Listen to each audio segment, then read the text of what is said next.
In Sunday's Gospel, we can see a real progression in the spiritual life. It begins with love. If you love me, keep my commandments. At first, this often takes the form of renunciation, turning away from sin, breaking bad habits, learning not to do what separates us from God. In that sense, the commandments are often first experienced as limits, as what we must not do. This corresponds to the purgative stage of the spiritual life. But that is not the end. Once the heart is purified, it becomes available. Jesus promises, "I will ask the Father, and he will give you another advocate. He will be in you." Now the spiritual life becomes positive and constructive. We are no longer simply avoiding sin, we are learning to live as Christ lived in the power of the Holy Spirit.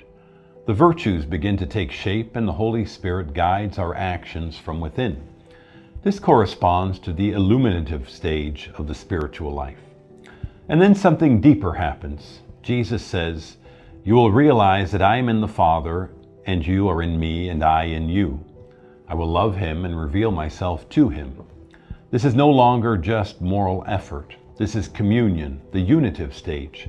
The soul becomes a habitual dwelling place of God. At this point, the spiritual life is marked by a kind of connaturality. We begin to think, choose, and act in a way deeply aligned with God because he himself is acting within us. To make a simple analogy, it reminds me a little of my days working as a tennis pro.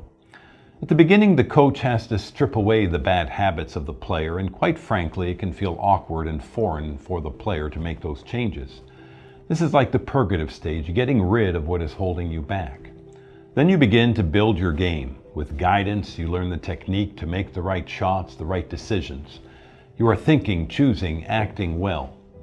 But if you stay with it, something changes. You reach a point where you are no longer calculating every shot or concentrating so hard on technique. You see the court, you anticipate, and you know what to do almost instinctively. This is what the Holy Spirit begins to do in the soul. It isn't that we stop choosing, but our choices become so aligned with God that we begin to act under his guidance from within. This is what it means to live and act in communion with God. What begins as effort becomes communion. What begins as obedience becomes participation, until it is no longer simply we who act, but God who acts within us.